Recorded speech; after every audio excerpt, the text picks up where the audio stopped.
Hi all, I'm Dr. Arvind from Ashika Devi Child Clinic, Kanchipuram.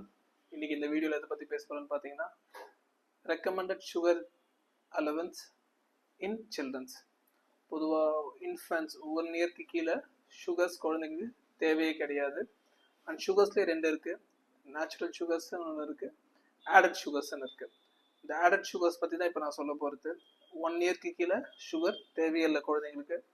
2 to 4 இயர்ஸில் 15 grams தான் கொடுக்கணும், அதுக்கு மேலே கொடுக்கக்கூடாது. 4 years to 7 years 20 கிராம்ஸ் தான் கொடுக்கணும். 7 to 10 years வரைக்கும் 30 கிராம்ஸ் கொடுக்கலாம். 10 years மேலே பார்த்தீங்கன்னா நீங்கள் வெறும் 40 கிராம்ஸ் தான் சுகர் கொடுக்கணும். பட் நம்ம இந்தியாவில் குழந்தைங்களுக்கு எவ்வளோ கொடுக்குறாங்க தெரியுமா? சுகர்ஸு குழந்தைங்களா இருக்கும் 100 கிராம்ஸ் 130 கிராம்ஸ் மினிமம் கொடுக்குறாங்க.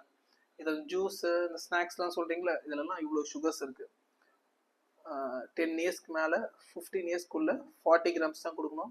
பட் நீங்கள்லாம் 100 கிராம்ஸ் 130 கிராம்ஸ் கொடுக்குறீங்க. ஸோ ஏஜ் வைஸ் சொல்லியிருக்க கிராம்ஸ் தான் கொடுக்கணும். சார் எப்படி சார் இந்த சுகர் எப்படி சார் நாங்கள் கணக்கு எடுக்குதுன்னா, டீஸ்பூன் இருக்குல்ல, 1 டீஸ்பூன் வந்து பார்த்தீங்கன்னா 4 கிராம்ஸ் ஆஃப் சுகர் இருக்குது. ஸோ சுகர் வந்து நம்ம சாப்பிட்றது கிடையாது, நீங்கள் குடிக்கிறீங்களே ஜூஸ்லாம், அதில் தான் சுகர் கண்டென்ட் அதிகமாக இருக்குது. ஸோ சுகர் இன்டேக்கை பார்த்து கொடுங்க குழந்தைங்களுக்கு, சரிங்களா? ஒவ்வொரு ஃபுட்டை பார்க்கும்போது லேபிள் எவ்வளோ சுகர் இருக்குன்னு பாருங்கள், அதை ஆட் பண்ணி ஒரு நாளைக்கு உங்கள் குழந்தைக்கு எவ்வளோ இருக்குன்னு பாருங்கள். கண்டிப்பாக அதிகமாக கொடுக்குறீங்க. இதெல்லாம் கொடுத்தீங்கன்னா நீங்கள் தான் உங்கள் குழந்தையோட ஹெல்த்தை கெடுக்குறீங்க. தேங்க்யூ.